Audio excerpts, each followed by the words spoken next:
بسم اللہ الرحمن الرحیم۔ السلام علیکم۔ معزز خواتین و حضرات، دنیا میں بہت سے لوگوں کو عجیب و غریب اور حیرت انگیز خصوصیات نصیب ہوئی ہیں۔ جیسا کہ آدم علیہ السلام سب سے پہلے انسان ہوئے، اللہ تعالیٰ نے انہیں ماں باپ کے بغیر پیدا فرمایا۔ عیسیٰ علیہ السلام بن باپ کے پیدا ہوئے۔ نوح علیہ السلام کو 950 سال کی زندگی ملی۔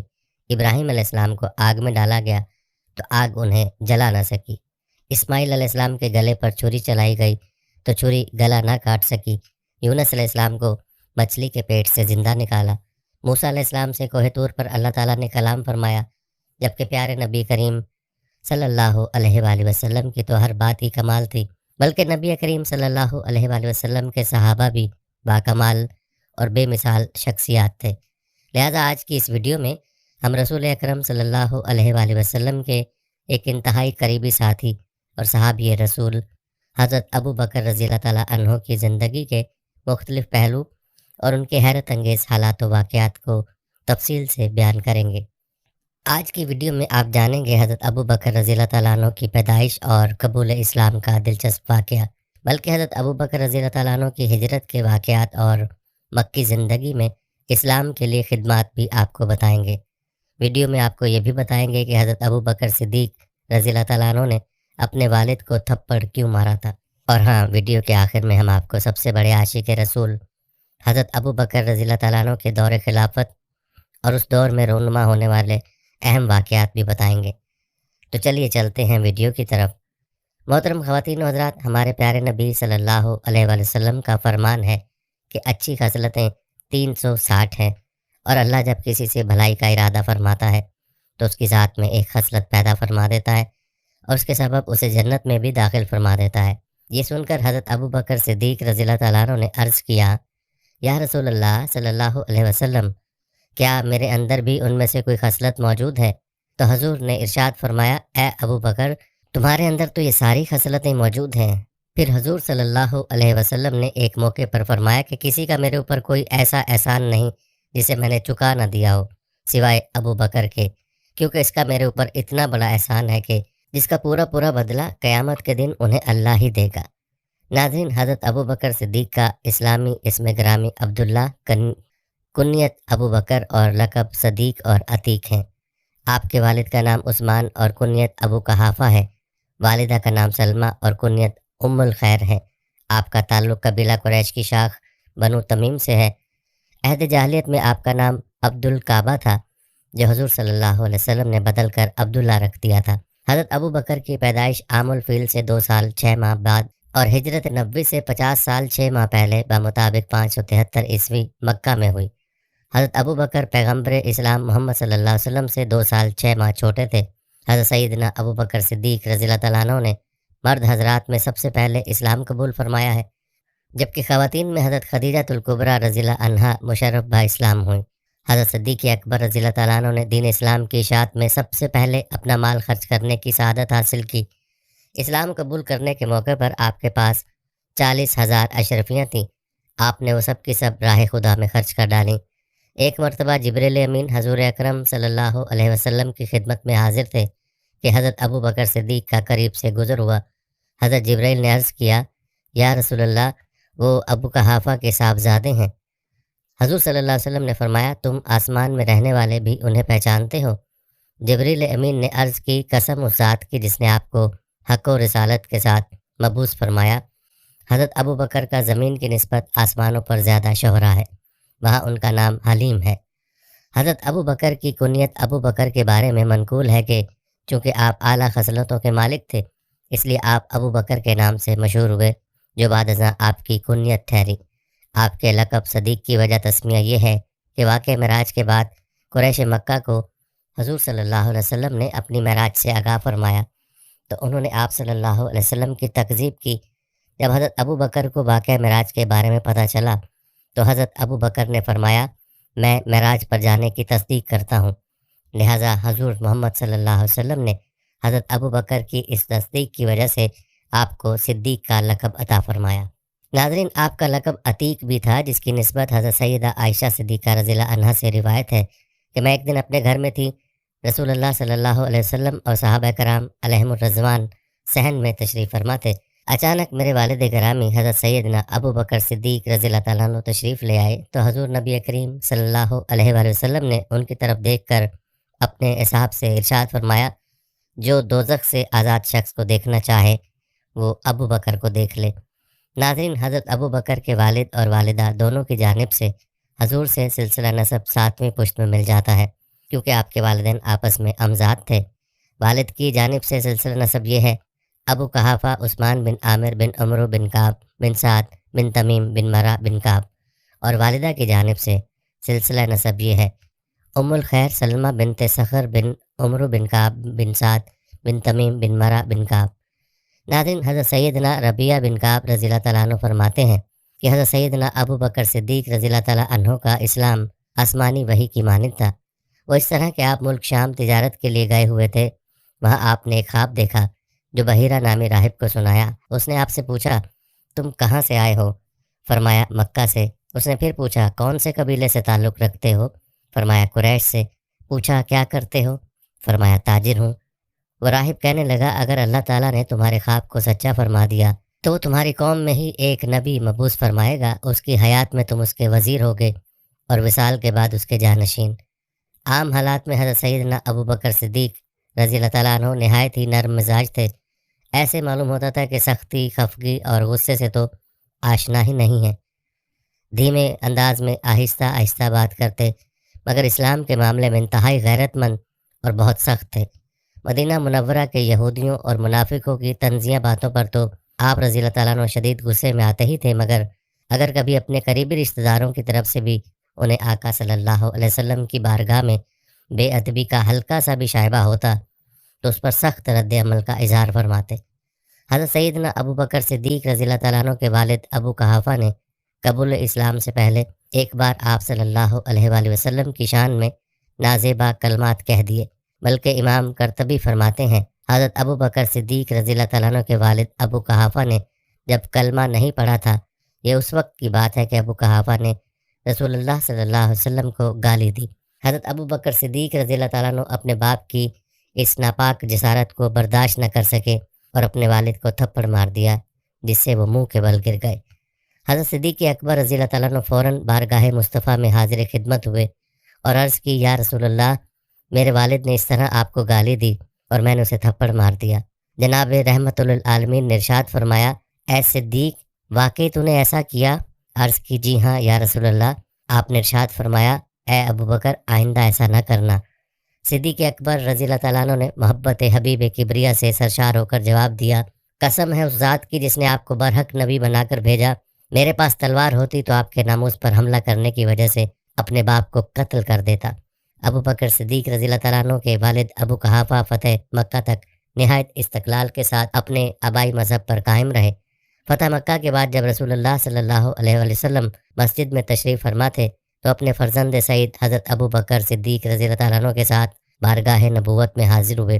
حضور صلی اللہ علیہ وآلہ وسلم نے ان کے ضعف پیری کو دیکھ کر فرمایا کہ انہیں کیوں تکلیف تھی، میں خود ان کے پاس پہنچ جاتا۔ اس کے بعد آپ صلی اللہ علیہ وآلہ وسلم نے نہایت شفقت سے ان کے سینے پر ہاتھ پھیرا اور کلمات طیبات تلقین کر کے مشرف باسلام فرمایا۔ حضرت ابو بکر کے والد حضرت ابو قحافہ رضی اللہ تعالیٰ عنہ نے بڑی عمر پائی۔ حضور صلی اللہ علیہ وآلہ وسلم کے بعد اپنے فرزند ارجمند حضرت ابو بکر رضی اللہ تعالیٰ عنہ کے بعد بھی کچھ دنوں تک زندہ رہے۔ آخر عمر میں بہت ضعیف ہو گئے تھے، آنکھوں کی بصارت جاتی رہی تھی۔ 14 ہجری میں 97 برس کی عمر میں وفات پائی۔ آپ کی والدہ بھی مسلمان ہو کر فوت ہوئیں، بلکہ حضرت سیدنا ابو بکر صدیق رضی اللہ تعالیٰ عنہ کے گھرانے کو ایک ایسا شرف حاصل ہے جو اس گھرانے کے علاوہ کسی اور مسلمان گھرانے کو حاصل نہیں ہوا۔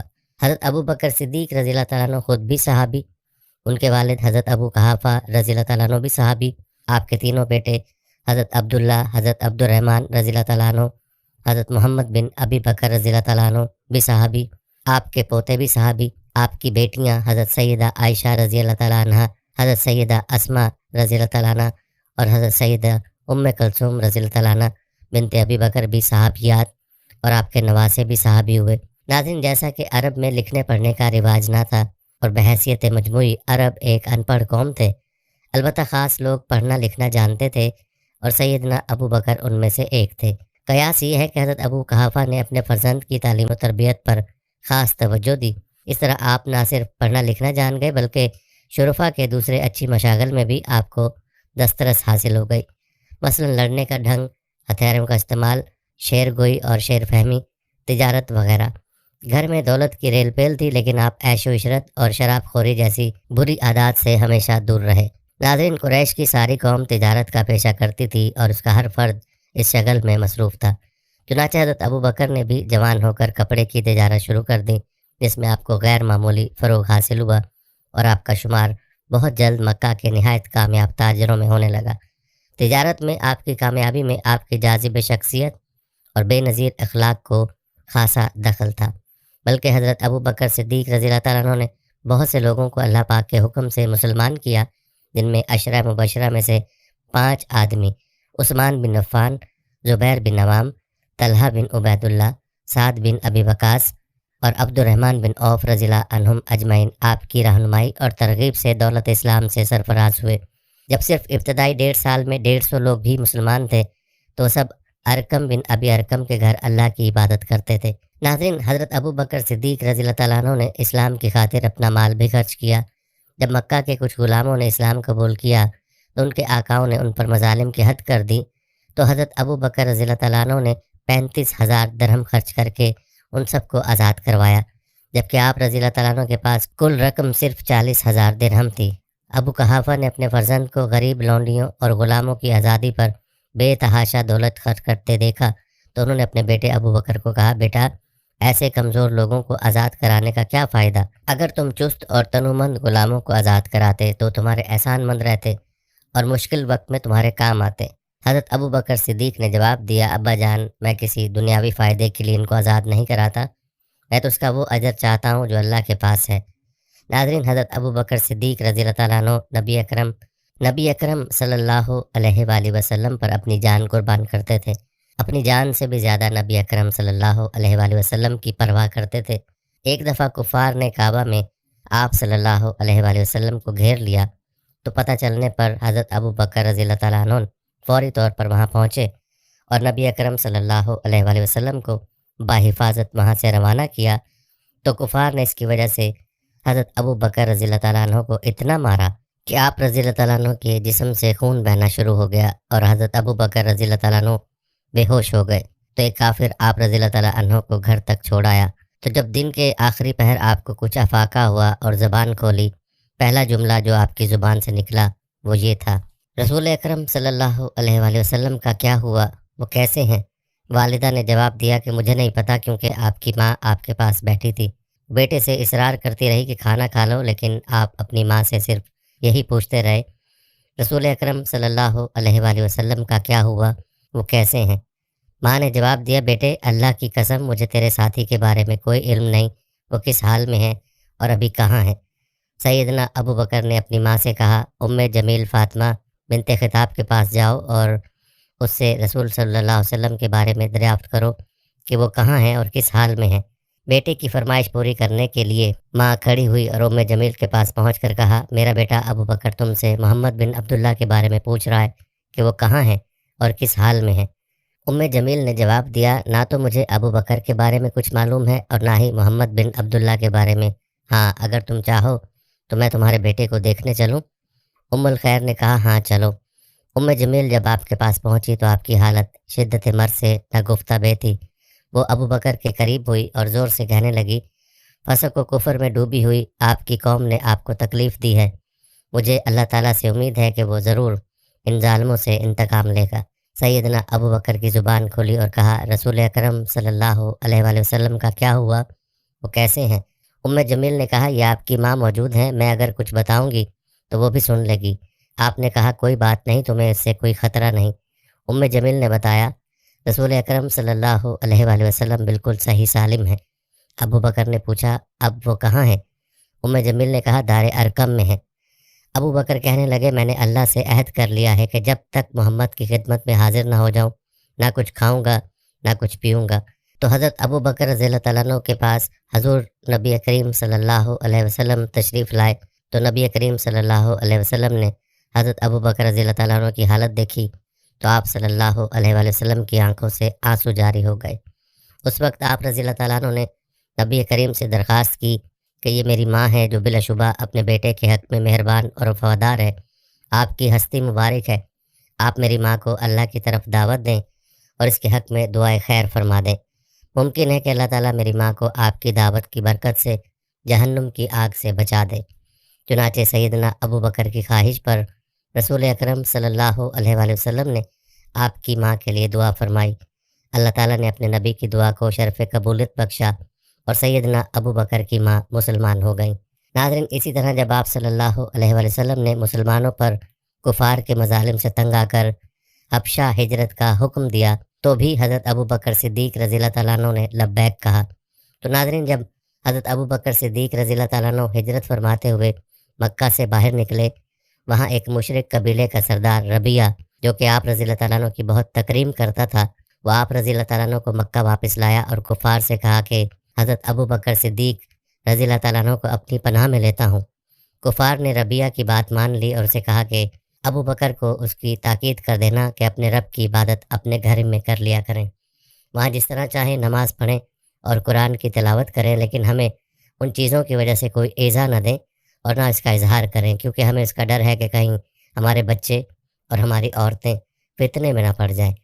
قبیلے کے سردار ربیہ نے یہ باتیں جب حضرت ابو بکر رضی اللہ تعالیٰ عنہ کو سنائیں تو آپ اپنے رب کی عبادت گھر کے اندر ہی رہ کر کرنے لگے، نہ نماز میں کسی قسم کا اظہار کرتے اور نہ اپنے گھر کے سوا کسی دوسری جگہ تلاوت کرتے۔ ابو بکر رضی اللہ تعالیٰ عنہ بڑے ہی رونے والے تھے، جب قرآن پڑھنے لگتے تو آنسو پر قابو نہ رہتا۔ بس پھر کیا تھا، مشرکین کے بچوں اور ان کی عورتوں کا مجمع لگنے لگا، سب حیرت اور تعجب کی نگاہوں سے انہیں دیکھتے۔ اس صورتحال سے اکابر مشرکین قریش گھبرائے اور سب نے ربیہ کو بلا بھیجا۔ تب ان سب نے کہا کہ ہم نے تو ابو بکر کو اس لیے مان دی تھی کہ وہ اپنے رب کی عبادت گھر کے اندر ہی کریں گے، لیکن اب ہمیں ڈر اپنی اولاد اور عورتوں کا ہے، کہیں وہ فتنے میں نہ پڑ جائیں، اس لیے اب تم ان کے پاس جاؤ، ان سے کہو کہ وہ تمہاری امان تمہیں واپس کر دیں، کیونکہ ہمیں یہ پسند نہیں کہ تمہاری امان کو ہم توڑ دیں۔ تو ربیہ حضرت ابو بکر صدیق رضی اللہ تعالیٰ عنہ کے پاس آیا تو حضرت ابو بکر رضی اللہ تعالیٰ عنہ نے فرمایا کہ میں تمہاری امان تمہیں واپس کرتا ہوں، میں تو بس اپنے اللہ کی امان سے خوش ہوں۔ رسول کریم صلی اللہ علیہ وآلہ وسلم ان دنوں مکہ ہی میں موجود تھے۔ اس کے بعد نبی کریم صلی اللہ علیہ وآلہ وسلم کو مدینہ ہجرت کا حکم ملا، کیونکہ وہاں بہت سے لوگ مسلمان ہو چکے تھے اور وہ آپ صلی اللہ علیہ وآلہ وسلم کی میزبانی کرنا چاہتے تھے۔ لیکن ہجرت سے پہلے ایک عظیم الشان واقعہ معراج النبی صلی اللہ علیہ وآلہ وسلم وقوع پذیر ہوا۔ ناظرین، جب نبی کریم صلی اللہ علیہ وآلہ وسلم رات کو معراج پر گئے اور اگلی صبح مکہ کے لوگوں کو معراج کے متعلق بتایا تو انہوں نے نبی اکرم صلی اللہ علیہ وآلہ وسلم کا مذاق اڑایا اور حضرت ابو بکر صدیق رضی اللہ تعالیٰ عنہ کے پاس گئے اور تصدیق چاہی تو آپ رضی اللہ تعالیٰ عنہ نے کہا کہ اگر محمد صلی اللہ علیہ وآلہ وسلم کہہ رہے ہیں تو یہ یقینی طور پر سچ ہے۔ اس گواہی پر آپ رضی اللہ تعالیٰ عنہ کو صدیق کا خطاب ملا۔ ناظرین، اب جب رسول اللہ صلی اللہ علیہ وسلم نے ہجرت مدینہ کا اظہار فرما دیا تو جن مسلمانوں نے ہجرت کرنی چاہی وہ پہلے ہی مدینہ ہجرت کر کے چلے گئے، بلکہ بعض وہ صحابہ بھی جو حبشہ ہجرت کر کے چلے گئے تھے وہ بھی مدینہ آ گئے۔ حضرت ابو بکر صدیق رضی اللہ تعالیٰ عنہ بھی ہجرت کی تیاریاں کرنے لگے تو رسول اللہ صلی اللہ علیہ وسلم نے ان سے فرمایا، جلدی نہ کرو، امید ہے کہ مجھے بھی جلد اللہ پاک کی طرف سے اجازت مل جائے گی۔ حضرت ابو بکر رضی اللہ تعالیٰ عنہ نے پوچھا، میرے ماں باپ آپ پر فدا ہوں، کیا آپ کو اس کی امید ہے؟ آپ صلی اللہ علیہ وسلم نے فرمایا کہ ہاں ضرور۔ چنانچہ حضرت ابو بکر رضی اللہ تعالیٰ عنہ رسول اللہ صلی اللہ علیہ وسلم کا انتظار کرنے لگے تاکہ آپ کے ساتھ ہجرت کریں۔ ان کے پاس 2 اونٹ تھے، انہیں 4 مہینے تک وہ ببول کے پتے کھلاتے رہے۔ پھر جب نبی کریم صلی اللہ علیہ وآلہ وسلم کو حکم ہجرت کا ملا تو رسول کریم صلی اللہ علیہ وسلم کے ساتھ سفر ہجرت پر روانہ ہوئے۔ رخصت سے پہلے انہوں نے اپنے بیٹے کو ہدایت کی کہ دن بھر کی خبر رات کو آ کر سنانا، ہم فلاں جگہ ہوں گے، اور اپنے خادم عامر بن فہیرہ کو ہدایت کی کہ بکریاں چراتے ہوئے ادھر آ کر ہمیں دودھ دے جایا کرنا۔ آپ کی بیٹی حضرت اسما آپ کو کھانا پہنچانے آتی۔ ابو بکر اپنے گھر میں موجود تمام نقدی ساتھ لے کر نکل پڑے۔ راستے میں ابو بکر صدیق کبھی آپ صلی اللہ علیہ وسلم کے آگے ہو جاتے اور کبھی پیچھے۔ آپ صلی اللہ علیہ وسلم نے وجہ پوچھی تو عرض کیا کہ جب مجھے خطرہ ہوتا ہے کہ آپ کے آگے سے کوئی دشمن نہ آ جائے تو آپ کے آگے چلنے لگتا ہوں، اور جب پیچھے سے کوئی خطرہ محسوس کرتا ہوں تو آپ کے پیچھے ہو جاتا ہوں۔ اس طرح حضور صلی اللہ علیہ وآلہ وسلم اور حضرت ابو بکر صدیق غار ثور پہنچے۔ یہ مکے کے جنوب مشرق میں تقریباً 5 کلومیٹر پر ہے۔ راستے میں زمین پتھریلی کے پاؤں زخمی ہو گئے ہیں اور غار ثور ان کی پہلی منزل بنا تھا۔ جب حضور صلی اللہ علیہ وآلہ وسلم اور حضرت ابو بکر اس غار پر پہنچے اور حضور صلی اللہ علیہ وآلہ وسلم نے غار میں داخل ہونا چاہا تو حضرت ابو بکر نے کہا، اللہ کے واسطے آپ صلی اللہ علیہ وسلم اس غار میں ابھی داخل نہ ہو، پہلے میں اندر جاتا ہوں تاکہ اگر اس میں کوئی موذی چیز جیسے سانپ بچھو وغیرہ ہو اور وہ ضرر پہنچائے تو مجھ کو ضرر پہنچائے، نہ کہ آپ صلی اللہ علیہ وآلہ وسلم کو۔ اور یہ کہہ کر حضرت ابو بکر حضور صلی اللہ علیہ وآلہ وسلم سے پہلے غار میں داخل ہو گئے اور اس کو جھاڑ جھٹک کر صاف کیا۔ انہوں نے غار کے ایک کونے میں کئی سوراخ بھی دیکھے تھے، ان میں سے بیشتر سوراخوں کو انہوں نے اپنے تہہ بند سے چیتھڑے پھاڑ کر بند کر دیا، اور جو 2 سوراخ اس وجہ سے باقی رہ گئے تھے ان کو بند کرنے کے لیے تہہ بند کے چیتھڑوں میں سے کچھ نہیں بچا تھا۔ ان کے منہ میں وہ اپنے دونوں پاؤں کی ایڑیاں اڑا کر بیٹھ گئے تاکہ کسی زہریلی اور موذی جانور کے نکلنے کی کوئی راہ باقی نہ رہے۔ پھر انہوں نے رسول کریم صلی اللہ علیہ وسلم سے عرض کیا کہ اب اندر تشریف لے آئیے۔ چنانچہ رسول کریم صلی اللہ علیہ وسلم غار میں داخل ہوئے اور اپنا سر مبارک حضرت ابو بکر کی گود میں رکھ کر سو گئے۔ اسی دوران ایک سوراخ کے اندر سے سانپ نے حضرت ابو بکر کے پاؤں کو کاٹ لیا، لیکن وہ اسی طرح بیٹھے رہے اور اس ڈر سے اپنی جگہ سے حرکت بھی نہیں کی کہ کہیں رسول کریم صلی اللہ علیہ وآلہ وسلم جاگ نہ جائیں۔ آخر شدت تکلیف سے ان کی آنکھوں سے بے اختیار آنسو نکل گئے اور رسول کریم صلی اللہ علیہ وآلہ وسلم کے چہرے مبارک پر گرے، جس سے آپ صلی اللہ علیہ وسلم کی آنکھ کھل گئی۔ آپ صلی اللہ علیہ وسلم نے ان آنکھوں میں آنسو دیکھے تو پوچھا، ابو بکر تو یہ تمہیں کیا ہوا؟ انہوں نے عرض کیا، میرے بابا آپ پر قربان، مجھے کسی زہریلے جانور یعنی سانپ نے کاٹ لیا ہے۔ حضور صلی اللہ علیہ وسلم نے سن کر اپنا مبارک لعاب دہن ان کے پاؤں میں کاٹی ہوئی جگہ پر ٹپکا دیا، اور تکلیف و اذیت کی جو کیفیت ان کو محسوس ہو رہی تھی وہ فوراً جاتی رہی۔ کفار آپ دونوں کی تلاش میں تھے اور ایک دن وہ غار ثور تک پہنچ گئے۔ حضرت ابو بکر کی نظر ان پر پڑی تو گھبرائے اور کہا، اے اللہ کے نبی، اگر ان میں سے کوئی شخص محض اپنی نگاہ نیچی کر دے تو ہمیں دیکھ لے گا۔ نبی کریم صلی اللہ علیہ وسلم نے فرمایا، غم نہ کر، اور اے ابو بکر رضی اللہ تعالیٰ عنہ، ان 2 افراد کے متعلق تمہارا کیا گمان ہے جن کے ساتھ تیسرا خود اللہ رب العزت ہو؟ پھر 3 دن اور 3 رات بعد آپ دونوں غار ثور سے روانہ ہوئے۔ ناظرین، جیسا کہ کافر آپ دونوں کی تلاش میں تھے تو نبی کریم صلی اللہ علیہ وسلم کے مختصر قافلے کا تعاقب سراقہ بن مالک نے کیا۔ دراصل اس نے 100 اونٹ انعام کی خاطر آپ صلی اللہ علیہ وسلم کا پیچھا کیا، لیکن اس کا گھوڑا زمین میں دھنس گیا۔ اس نے آپ صلی اللہ علیہ وسلم سے معافی مانگ لی اور امان نامہ لکھوا لیا۔ ناظرین، پھر آپ دونوں مدینہ سے پہلے ایک بستی قبا پہنچے، وہاں آپ دونوں کا شاندار استقبال ہوا اور اسلام کی پہلی مسجد بھی آپ دونوں نے قبا میں ہی تعمیر کی۔ اس طرح آپ دونوں جب مدینہ پہنچے تو آپ دونوں کا وہاں کے لوگوں نے گرم جوشی سے استقبال کیا۔ مسجد نبوی کی ابتدائی زمین حضرت ابو بکر صدیق رضی اللہ تعالیٰ عنہ نے خرید کر اسلام کو وقف کی۔ ناظرین، اب بات کرتے ہیں حضرت ابو بکر صدیق کے جنگی کارناموں کی۔ تو غزوہ بدر میں بھی آپ رضی اللہ تعالیٰ عنہ نے بھرپور شرکت کی، کئی کفار کو قتل کیا۔ غزوہ احد میں جب تیر اندازوں کی غلطی سے مسلمانوں پر دوبارہ حملہ ہوا تب آپ رضی اللہ تعالیٰ عنہ آپ صلی اللہ علیہ وآلہ وسلم کی حفاظت کرنے والے صحابہ کرام میں شامل تھے۔ اسی طرح غزوہ خندق، غزوہ خیبر، بیعت رضوان، صلح حدیبیہ، فتح مکہ میں بھی نبی اکرم صلی اللہ علیہ وسلم کے ساتھ تھے۔ امیر المومنین حضرت سیدنا ابو بکر صدیق رضی اللہ تعالیٰ عنہ نے اپنے دور خلافت میں قیصر روم سے جنگ کے لیے مجاہدین اسلام کی ایک فوج روانہ فرمائی اور حضرت سیدنا ابو عبیدہ بن جراح رضی اللہ تعالیٰ عنہ کو اس فوج کا سپہ سالار مقرر فرمایا۔ یہ اسلامی فوج قیصر روم کی لشکری طاقت کے مقابلے میں انتہائی کمزور، مگر جب اس فوج نے رومی قلعے کا محاصرہ کیا اور لا الہ الا اللہ محمد رسول اللہ کا نعرہ بلند کیا تو کلمہ طیبہ کی آواز سے قیصر روم کے قلعہ میں ایسا زلزلہ آیا کہ پورا قلعہ مسمار ہو کر اس کی اینٹ سے اینٹ بج گئی اور چشم زدن میں قلعہ فتح ہو گیا۔ بلا شبہ یہ امیر المومنین حضرت سیدنا ابو بکر صدیق رضی اللہ تعالیٰ عنہ کی بہت ہی شاندار کرامت ہے، کیونکہ آپ نے اپنے دست مبارک سے جھنڈا باندھ کر اور فتح کی بشارت دے کر اس فوج کو جہاد کے لیے روانہ فرمایا تھا۔ ناظرین، حضرت ابو بکر صدیق رضی اللہ تعالیٰ عنہ بنو حوازن کے خلاف غزوہ میں بھی نہ صرف شریک تھے بلکہ مرکزی کردار ادا کیا۔ بلکہ یہ بات بھی بہت معروف ہے کہ غزوہ تبوک میں نبی کریم صلی اللہ علیہ وسلم نے جب صدقے کا حکم دیا تو حضرت عمر رضی اللہ تعالیٰ عنہ گھر کا آدھا سامان لے آئے اور حضرت ابو بکر صدیق رضی اللہ تعالیٰ عنہ گھر کا سارا سامان لے آئے۔ تو نبی کریم صلی اللہ علیہ وسلم نے ارشاد فرمایا، گھر کے لیے کیا چھوڑ آئے ہو؟ تو حضرت ابو بکر صدیق رضی اللہ تعالیٰ عنہ نے فرمایا کہ گھر اللہ اور اس کے رسول کو چھوڑ آیا ہوں۔ بلکہ حضرت عبداللہ بن عمر رضی اللہ عنہما سے روایت ہے کہ میں حضور نبی اکرم صلی اللہ علیہ وآلہ وسلم کی بارگاہ میں حاضر تھا اور آپ صلی اللہ علیہ وآلہ وسلم کے پاس ابو بکر صدیق رضی اللہ تعالیٰ عنہ اس حال میں بیٹھے ہوئے تھے کہ آپ نے ابا لباس جو سامنے سے کھلا ہوا اور اس کو کپڑوں کے اوپر پہنا جاتا ہے پہنی ہوئی تھی، جس کو اپنے سینے پر خلال لکڑی کا ٹکڑا جس سے سوراخ کیا جاتا ہے سے جوڑا ہوا تھا۔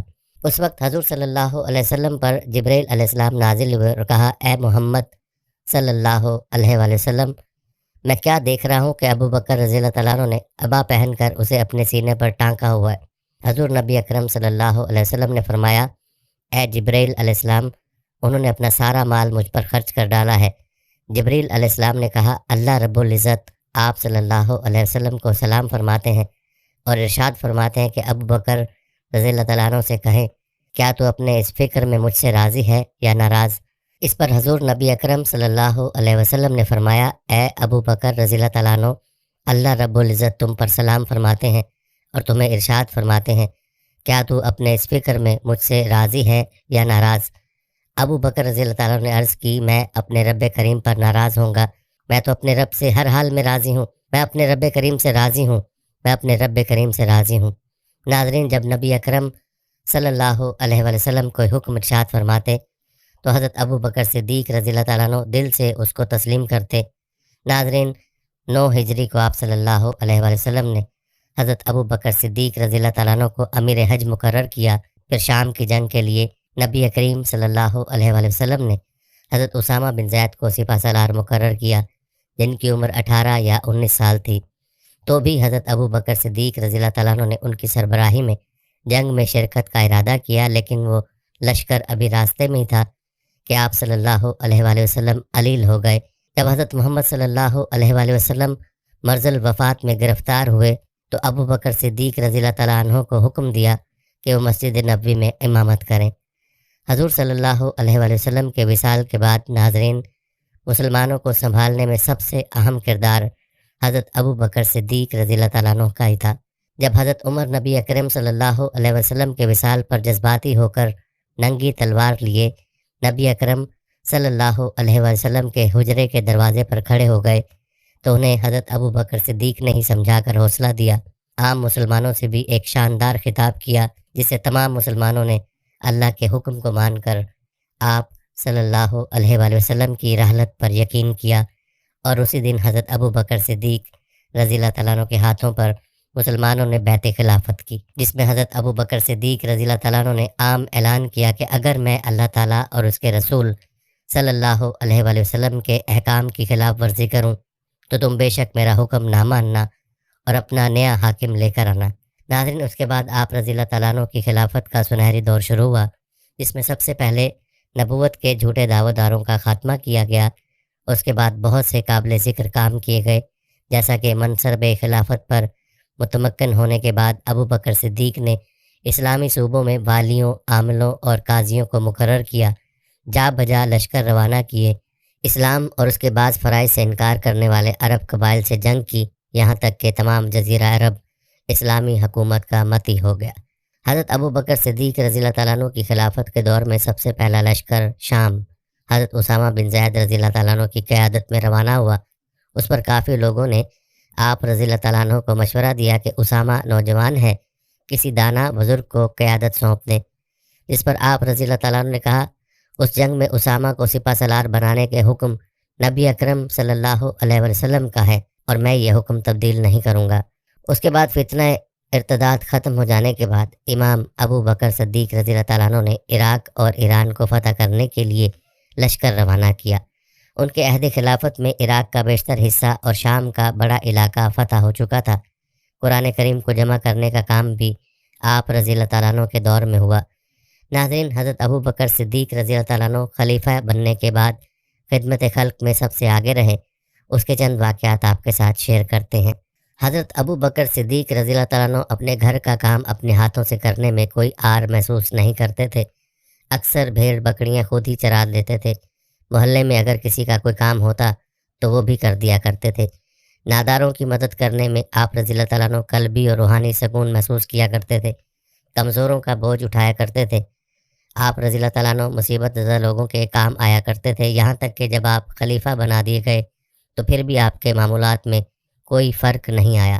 جب آپ رضی اللہ تعالیٰ عنہ منصب خلافت پر فائز ہوئے تو محلے میں ایک لڑکی کو یہ فکر ہوئی کہ حضرت ابو بکر صدیق رضی اللہ تعالیٰ عنہ تو اب خلیفہ منتخب ہو گئے، اب ہماری مدد کون کرے گا، ہمارے کام کون انجام دے گا، ہماری بکریوں کا دودھ کون دوہے گا۔ اس لڑکی نے یہ گمان کیا کہ اپنے کام خود کرنا یا کسی اور کے کام کرنا خلیفہ وقت کی شایان نشان نہیں ہے۔ خلیفہ یا بادشاہ کے سارے کام اس کے نوکر چاکر اور درباری کرتے ہیں، چاہے جائے کہ وہ اپنے کام خود کرے یا دوسروں کی بکریاں کا دودھ نکالے۔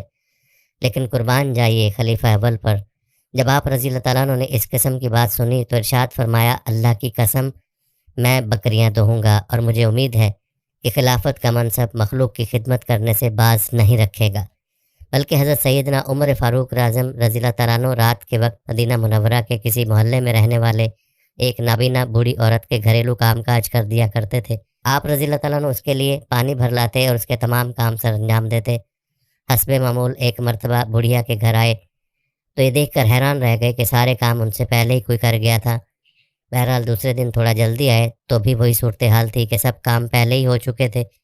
جب 2-3 دن ایسا ہوا تو آپ کو بہت تشویش ہوئی کہ ایسا کون ہے جو مجھ سے نیکیوں میں سبقت لے جاتا ہے۔ ایک روز آپ دن میں ہی آ کر کہیں چھپ گئے۔ جب رات ہوئی تو دیکھا کہ خلیفہ وقت امیر المومنین حضرت سیدنا ابو بکر صدیق رضی اللہ تعالیٰ عنہ تشریف لائے اور اس نبینا بڑھیا کے سارے کام کر دیے۔ آپ رضی اللہ تعالیٰ عنہ بڑے حیران ہوئے کہ خلیفہ وقت ہونے کے باوجود آپ اس بوڑھی خاتون کے تمام امور خوش دلی سے انجام دے رہے ہیں۔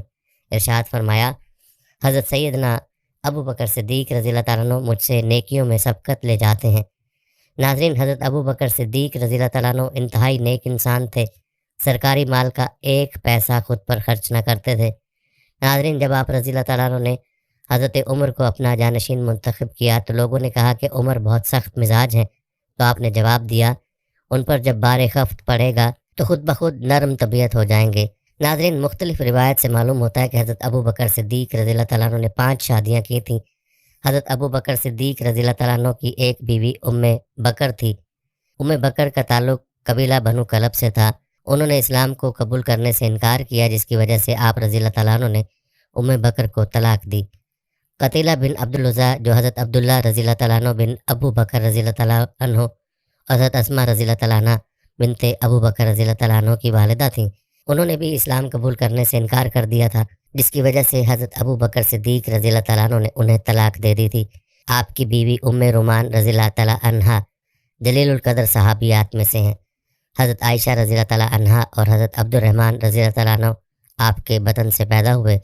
جب حضرت ابو بکر صدیق رضی اللہ تعالیٰ عنہ نے اسلام قبول کیا تو حضرت ام رومان رضی اللہ تعالیٰ عنہا بھی اسلام لے آئیں۔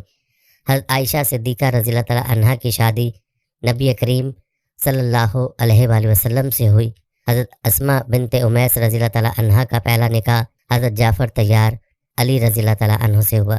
ان کی شہادت کے بعد حضرت اسماء رضی اللہ تعالیٰ عنہا نے حضرت ابو بکر رضی اللہ تعالیٰ عنہ سے نکاح کر لیا۔ اسماء بنت امیس رضی اللہ تعالیٰ عنہا سے محمد بن ابو بکر پیدا ہوئے۔ حضرت ابو بکر رضی اللہ تعالیٰ عنہ کے وصال کے بعد حضرت اسماء بنت امیس رضی اللہ تعالیٰ عنہا نے حضرت علی رضی اللہ تعالیٰ عنہ سے نکاح کیا تھا۔ حبیبہ بنت خارجہ ایک انصاری کی بیٹی تھیں۔ ان کے وطن سے حضرت ابو بکر صدیق رضی اللہ تعالیٰ عنہ کی سب سے چھوٹی بیٹی ام کلثوم پیدا ہوئیں۔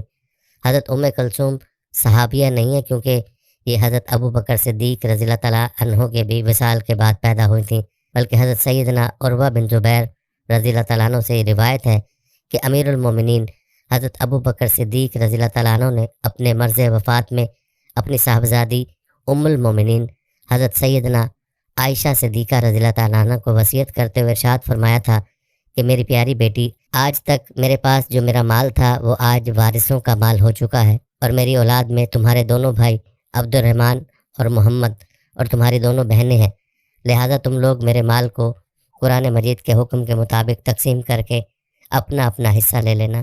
یہ سن کر حضرت سیدنا عائشہ صدیقہ رضی اللہ تعالیٰ عنہا نے عرض کیا کہ ابا جان، میری تو ایک ہی بہن بی بی اسما ہے، یہ میری دوسری بہن کون ہے؟ آپ رضی اللہ تعالیٰ عنہ نے فرمایا کہ میری زوجہ بنت خارجہ جو حاملہ ہے، اس کے شکم میں لڑکی ہے، وہ تمہاری دوسری بہن ہے۔ حضرت سیدنا ابو بکر صدیق رضی اللہ تعالیٰ عنہ نے آپ صلی اللہ علیہ وآلہ وسلم کی حیات طیبہ سے لے کر اپنی وفات تک کبھی بھی اہل بیت کی خدمت میں کوئی کمی نہ آنے دی۔ آپ رضی اللہ تعالیٰ عنہ کی اہل بیت سے یہ خصوصی محبت آپ رضی اللہ تعالیٰ عنہ کی اولاد میں بھی منتقل ہوتی رہی، اور آپ رضی اللہ تعالیٰ عنہ نے اہل بیت سے ایک مضبوط رشتہ داری قائم فرمائی، جس کی تفصیل یہ ہے کہ حضرت سیدنا ابو بکر صدیق رضی اللہ تعالیٰ عنہ نے اپنی لاڈلی شہزادی حضرت سیدہ عائشہ صدیقہ رضی اللہ عنہا کا نکاح 8 بعثت نبوی شوال المکرم میں اپنے محبوب آقا صلی اللہ علیہ وآلہ وسلم سے کیا۔ آپ صلی اللہ علیہ وآلہ وسلم کی زوجہ محترمہ ام المومنین حضرت سیدہ میمونہ بنت حارث رضی اللہ تعالیٰ عنہ اور حضرت سیدنا ابو بکر صدیق رضی اللہ تعالیٰ عنہ کی زوجہ محترمہ حضرت سیدہ اسما بنت امیس رضی اللہ تعالیٰ عنہ، یہ دونوں والدہ کی طرف سے بہنیں تھیں۔ ان کی والدہ محترمہ کا نام ہند بنت عوف ہے اور انہیں خولہ بنت عوف بھی کہا جاتا ہے۔ یوں اس مبارک رشتے سے آپ صلی اللہ علیہ وآلہ وسلم اور حضرت سیدنا ابو بکر صدیق رضی اللہ تعالیٰ عنہ ہم زلف ہوئے۔ حضرت سیدنا ابو بکر صدیق رضی اللہ تعالیٰ عنہ کے نواسے یعنی حضرت اسما بنت ابی بکر کے بیٹے حضرت سیدنا عبداللہ بن زبیر رضی اللہ تعالیٰ عنہ رسول اللہ صلی اللہ علیہ وسلم کے بھتیجے بھی ہیں، کیونکہ آپ صلی اللہ علیہ وآلہ وسلم کی پھوپھی اور حضرت سیدنا عبداللہ بن زبیر رضی اللہ تعالیٰ عنہ کی دادی یعنی حضرت سیدنا زبیر بن عوام کی والدہ حضرت سیدہ صفیہ رضی اللہ تعالیٰ عنہا ہے۔ ناظرین، اہل بیت پر حضرت ابو بکر بہت شفقت فرماتے تھے، بلکہ ایک بار حضرت ابو بکر صدیق رضی اللہ تعالیٰ عنہ نماز عصر پڑھ کر باہر نکلے اور حضرت سیدنا علی المرتضیٰ رضی اللہ تعالیٰ عنہ بھی آپ کے ساتھ تھے۔ آپ رضی اللہ تعالیٰ عنہ حضرت سیدنا حسن رضی اللہ تعالیٰ عنہ کے پاس سے گزرے جو اس وقت بچوں کے ساتھ کھیل رہے تھے۔ آپ رضی اللہ تعالیٰ عنہ نے نہایت ہی شفقت سے انہیں اٹھا کر اپنی گردن پر بٹھا لیا اور فرمایا، مجھے میرے والد کی قسم، تو میرے محبوب صلی اللہ علیہ وآلہ وسلم سے مشابہ ہے، اپنے والد حضرت علی المرتضیٰ رضی اللہ تعالیٰ عنہ سے مشابہ نہیں۔ یہ سن کر حضرت سیدنا علی المرتضیٰ رضی اللہ تعالیٰ عنہ مسکرانے لگ گئے۔ ناظرین، حضرت ابو بکر صدیق رضی اللہ تعالیٰ عنہ نبی اکرم صلی اللہ علیہ وآلہ وسلم سے بہت محبت کرتے تھے، اور نبی کریم صلی اللہ علیہ وآلہ وسلم بھی آپ رضی اللہ تعالیٰ عنہ سے بہت محبت کرتے تھے۔ آپ صلی اللہ علیہ وآلہ وسلم نے ایک دفعہ تمام صحابہ کرام کی موجودگی میں فرمایا کہ مجھے مردوں میں ابو بکر سے سب سے زیادہ محبت ہے۔ اسی طرح تمام اصحاب بھی حضرت ابو بکر صدیق رضی اللہ تعالیٰ عنہ سے بہت محبت کرتے تھے۔ نبی کریم صلی اللہ علیہ وآلہ وسلم جب اصحاب کے ساتھ بیٹھے ہوتے تو اصحاب حضرت ابو بکر صدیق رضی اللہ تعالیٰ عنہ کے آنے پر ان کے لیے جگہ چھوڑ دیتے، اور پھر جس طرف آپ رضی اللہ تعالیٰ عنہ بیٹھے ہوتے اسی طرف نبی کریم صلی اللہ علیہ وآلہ وسلم بھی اپنا چہرہ مبارک پھیر لیتے۔ ناظرین، اب آپ کو حضرت ابو بکر صدیق رضی اللہ تعالیٰ عنہ کے چند اقوال سناتے ہیں، جس پر نصیحت اثر نہ کرے سمجھ لو اس کا دل ایمان سے خالی ہے۔ جو اللہ کے کاموں میں لگ جاتا ہے، اللہ اس کے کاموں میں لگ جاتا ہے۔ آنکھ دل کا دروازہ ہے، اس کی حفاظت کرو کہ تمام آفات اسی راستے سے داخل ہوتی ہیں۔ گناہ سے توبہ کرنا واجب ہے، مگر گناہ سے بچنا واجب تر ہے۔ علم پیغمبروں کی میراث ہے اور فرعون و قارون کی میراث مال ہے۔ بدبخت ہے وہ شخص جو خود تو مر جائے لیکن اس کا گناہ نہ مرے۔ سائل کا حق ہے کہ اس کا جواب دیا جائے، اور اچھا جواب دینا اچھے اخلاق کا تقاضا کرتا ہے۔ حضرت ابو بکر صدیق رضی اللہ تعالیٰ عنہ نے فرمایا، اندھیرے 5 قسم کے ہیں اور ان کے چراغ بھی 5 قسم کے ہیں۔ ایک قبر اندھیرا ہے، اس کا چراغ لا الہ الا اللہ محمد رسول اللہ ہے۔ دوسرا، دنیا کی محبت اندھیرا ہے، اس کا چراغ تقویٰ ہے۔ تیسرا، پل صراط اندھیرا ہے، اس کا چراغ یقین ہے۔ چوتھا، گناہ اندھیرا، اس کا چراغ توبہ ہے۔ پانچواں، آخرت اندھیرا ہے، اس کا چراغ نیک عمل ہے۔ اس دن پر رو جو تیری عمر کا گزر گیا اور اس میں نیکی نہیں کی، زبان کو شکوے سے روک، خوشی کی زندگی عطا ہوگی۔ پاک ہے وہ ذات جس نے اپنے بندوں کے لیے اپنی معرفت کی طرف سوائے اعتراف و عجز کے اور کوئی راستہ نہیں رکھا۔ شریف آدمی علم کی دولت حاصل کر کے متواضع ہو جاتا ہے اور شریر متکبر۔ اخلاص یہ ہے کہ اعمال کا عوض نہ چاہا جائے۔ طالب دین عمل میں زیادتی کرتا ہے اور طالب دنیا علم میں۔ صدقہ فقیر کے سامنے عاجزی سے باادب پیش کر، کیونکہ خوش دلی سے صدقہ دینا قبولیت کا نشان ہے۔ عبادت ایک پیشہ ہے، دکان اس کی خلوت ہے، راس المال اس کا تقوی ہے اور نفع اس کا جنت ہے۔ جسے رونے کی طاقت نہ ہو وہ رونے والوں پر رحم ہی کیا کرے۔ لوگوں کے اندر کی باتوں کو ہرگز نہ کھولنا، بلکہ ان کے ظاہری اعمال پر اکتفا کر لینا اور اپنے کام میں پوری محنت کرنا۔ جب کچھ لوگ ایسے لوگوں کے سامنے گناہ کریں جو ان سے زیادہ طاقتور اور با اثر ہوں اور وہ انہیں ان برے کاموں سے نہ روکیں، تو ان سب پر اللہ تعالیٰ ایسا عذاب نازل فرمائیں گے جسے ان سے نہیں ہٹائیں گے۔ سب سے بڑی عقل مندی تقوی ہے اور سب سے بڑی حماقت فسق و فجور ہے۔ اس ذات کی قسم جس کے قبضے میں میری جان ہے، اگر تم تقوی اور پاک دامنی اختیار کرو تو تھوڑا عرصہ ہی گزرے گا کہ تمہیں پیٹ بھر کر روٹی اور گھی ملنے لگے گا۔ جس کا سرمایہ دنیا ہے، اس کے دین کا نقصان زبانیں بیان کرنے سے عاجز ہیں۔ تو دنیا میں رہنے کے سامانوں میں لگا ہوا ہے اور دنیا تجھے اپنے سے نکالنے میں سرگرم ہے۔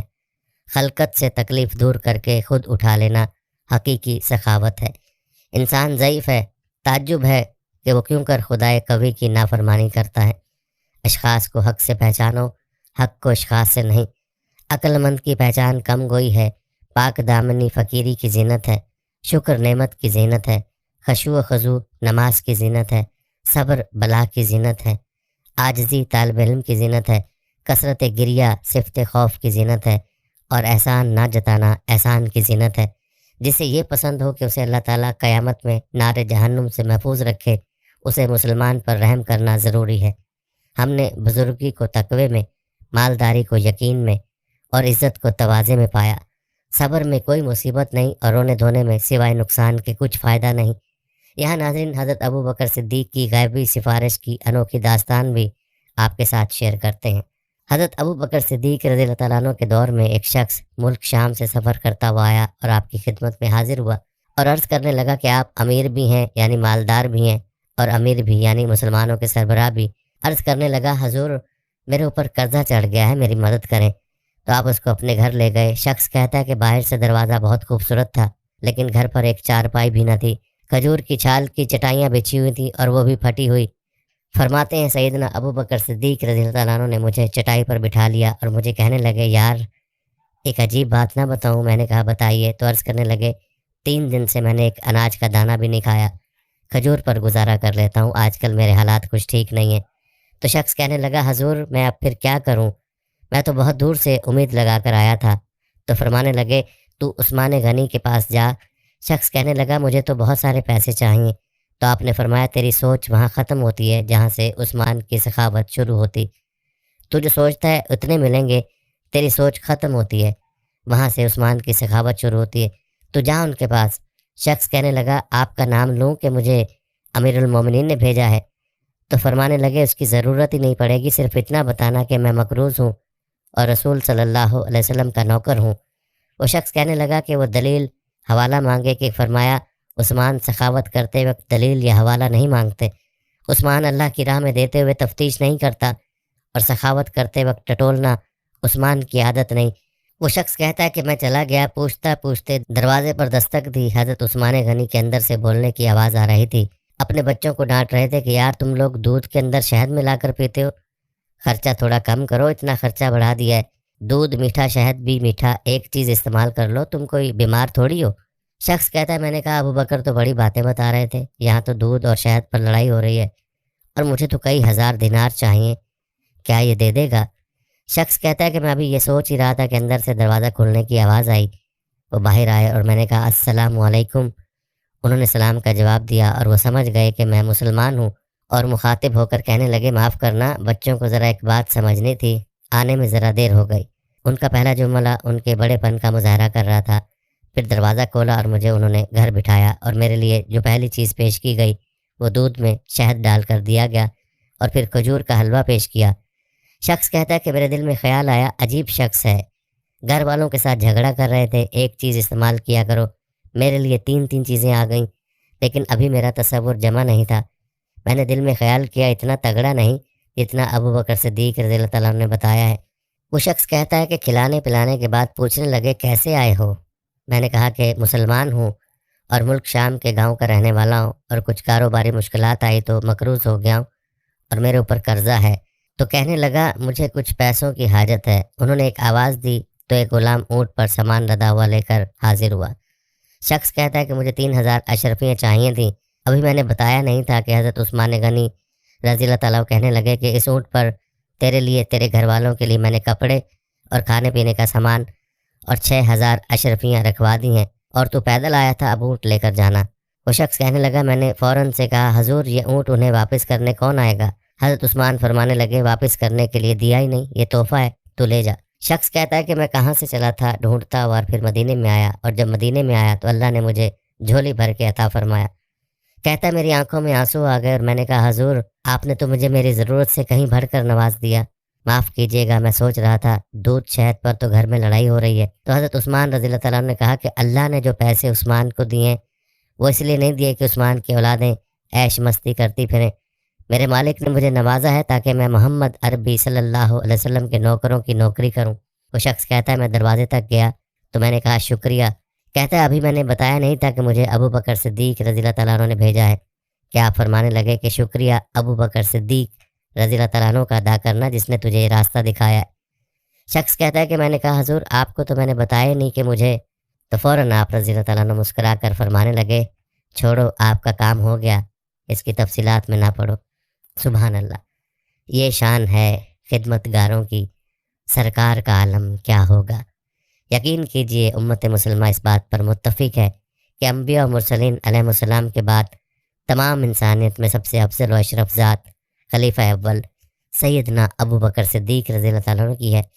آپ کے فضائل و مناقب کے بیان کرنے کے لیے سمندر جیسا علم اور پہاڑوں جیسا فضل درکار ہے، مگر یہ بات آپ کے شرف کے لیے کافی ہے کہ رسول اللہ صلی اللہ علیہ وسلم کی حیات طیبہ میں جو شخصیت اسلام کی خدمت میں سب سے زیادہ پیش رہی، جس کی جان مال اور خاندان نے سب سے زیادہ نبی رحمت صلی اللہ علیہ وآلہ وسلم کو نفع پہنچایا، وہ آپ ہی کی ذات گرامی ہے۔ آپ کی ذاتی شرافت و نجابت اور اسلام میں آپ کے مرتبہ و کمال سے ہر معمولی علم رکھنے والا مسلمان بھی بخوبی واقف ہے۔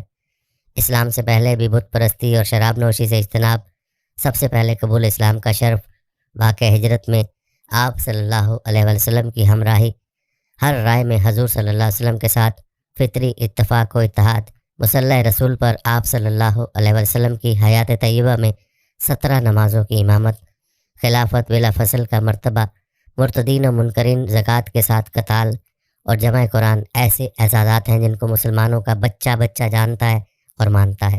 حضرت انس بن مالک رضی اللہ تعالیٰ عنہ سے روایت ہے کہ حضور نبی اکرم صلی اللہ علیہ وسلم مہاجرین و انصار صحابہ کرام رضی اللہ عنہم کی مجلس میں تشریف لایا کرتے۔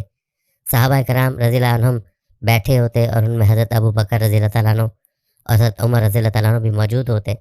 ان صحابہ کرام رضی اللہ عنہم میں سے کوئی بھی آپ صلی اللہ علیہ وسلم کی طرف نظریں اٹھا کر نہیں دیکھتا تھا سوائے حضرت ابو بکر رضی اللہ تعالیٰ عنہ اور حضرت عمر رضی اللہ تعالیٰ عنہ کے۔ بس یہ دونوں حضور صلی اللہ علیہ وسلم کی طرف دیکھا کرتے تھے، اور حضور نبی اکرم صلی اللہ علیہ وسلم ان دونوں کی طرف دیکھا کرتے۔ وہ دونوں آپ صلی اللہ علیہ وسلم کی طرف دیکھ کر مسکراتے تھے، اور آپ صلی اللہ علیہ وسلم ان دونوں کی طرف دیکھ کر تبسم فرمایا کرتے تھے۔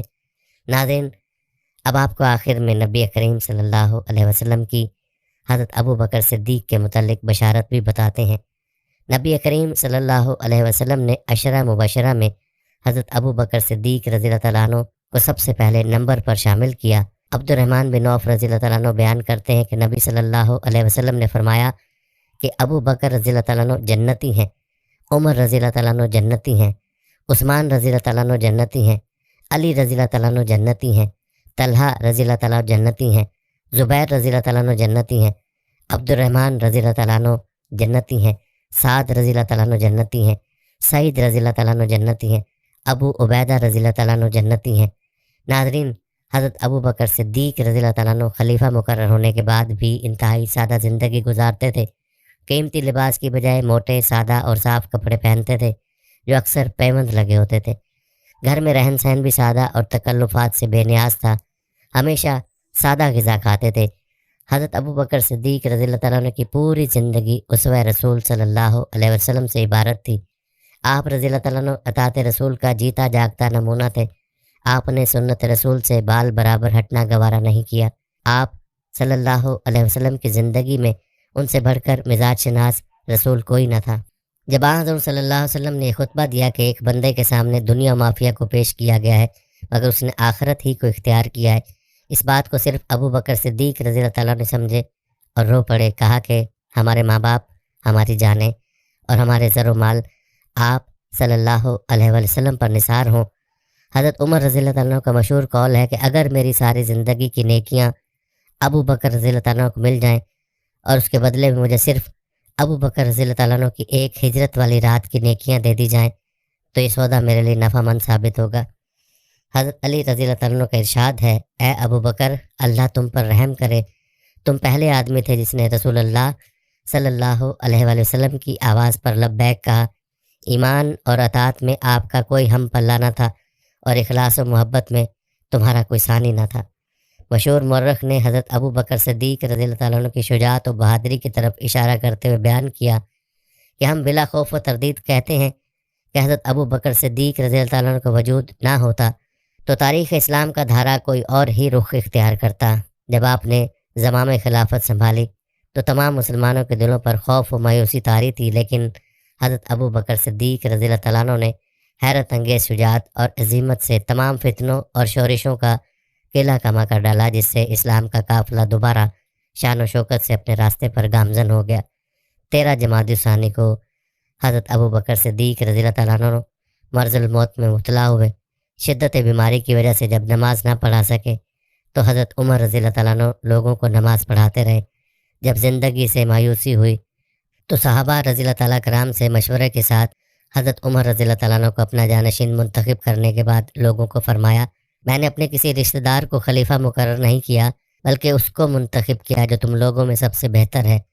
عہد خلافت میں جو مال آپ نے اپنی ضروریات کے لیے خرچ کیا تھا اس کے متعلق فرمایا کہ اس کا حساب کراؤ اور میری فلاں زمین اس کے بدلے بیت المال میں جمع کر دو۔ بیت المال سے استعمال ہونے والی اونٹنی، ایک غلام اور ایک کمبل بھی واپس خلیفہ ثانی کی طرف لوٹا دیا۔ تجہیز و تکفین کے متعلق کپڑے کے بہت بڑے تاجر نے وصیت کرتے ہوئے فرمایا، جو کپڑا میرے بدن پر ہے اسے دھو کر اس کے ساتھ 2 کپڑے اور ملا کر مجھے کفن دے دینا۔ حضرت عائشہ نے کہا کہ یہ تو پرانا ہے، کفن نیا ہونا چاہیے۔ جواب دیا، زندہ مردوں کی نسبت نئے کپڑوں کے زیادہ حقدار ہیں۔ آپ رضی اللہ تعالیٰ عنہ کا وصال 22 جمادی الثانی 13 ہجری کو 63 برس کی عمر میں ہوا۔ آپ کی تدفین روضہ رسول میں آپ صلی اللہ علیہ وسلم کے پہلو مبارک میں ہوئی۔ قیامت کے روز بھی اسی حالت میں اٹھائے جائیں گے، بلکہ حضرت سیدنا عائشہ صدیقہ رضی اللہ تعالیٰ عنہ فرماتی ہیں کہ امیر المومنین حضرت سیدنا ابو بکر صدیق رضی اللہ تعالیٰ عنہ کے وصال کے بعد صحابہ کرام علیہم الرضوان میں اختلاف پیدا ہو گیا کہ آپ کو کہاں دفن کیا جائے۔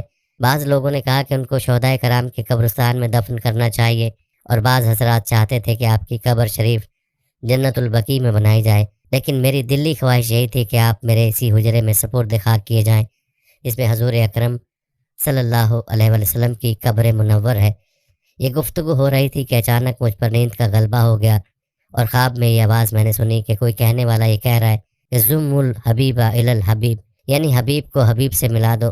خواب سے بیدار ہو کر میں نے لوگوں سے اس آواز کا ذکر کیا تو بہت سے لوگوں نے کہا کہ یہ آواز ہم لوگوں نے بھی سنی ہے، اور مسجد نبوی صلی اللہ علیہ وسلم کے اندر بہت سے لوگوں کے کانوں میں یہ آواز آئی ہے۔ اس کے بعد تمام صحابہ کرام علیہم الرضوان کا اس بات پر اتفاق ہو گیا کہ آپ کی قبر اطہر روضہ منورہ کے اندر بنائی جائے۔ اس طرح آپ حضور انور صلی اللہ علیہ وسلم کے پہلو اقدس میں مدفون ہو کر اپنے حبیب صلی اللہ علیہ وسلم کے قرب خاص سے سرفراز ہو گئے۔ آپ کی مدت خلافت 2 سال 3 ماہ اور 10 دن تھی۔ یہ تھی حضرت ابو بکر صدیق رضی اللہ تعالیٰ عنہ کی داستان جو ہم نے آج آپ تک پہنچائی۔ اللہ رب العزت سے دعا ہے کہ اللہ پاک ہمیں حضرت ابو بکر صدیق رضی اللہ تعالیٰ عنہ جیسا ایمان عطا کر دے، جیسی محبت حضرت ابو بکر صدیق رضی اللہ تعالیٰ عنہ کو اللہ کے رسول صلی اللہ علیہ وآلہ وسلم سے تھی، ایسی محبت ہمیں بھی اللہ کے رسول صلی اللہ علیہ وآلہ وسلم سے عطا ہو جائے، اور اللہ تعالیٰ ہمیں دین کا بڑا عالم بنا دے، اور اللہ تعالیٰ ہم سب سے دین کی دعوت کا کام لے لے۔ آمین ثم آمین یا رب العالمین۔ میرے پیارے بھائیوں اور بہنوں، میں امید کرتا ہوں کہ آپ کو آج کی ہماری ویڈیو اچھی لگی ہوگی۔ اگر ویڈیو اچھی لگی ہے تو لائک کریں، شیئر کریں اور ہمارے چینل کو سبسکرائب ضرور کر دیں۔ اس کے ساتھ ہی ہمیں دیجیے یہاں اجازت۔ ملتے ہیں اگلی آنے والی نئی ویڈیو میں، تب تک کے لیے اللہ نگہبان۔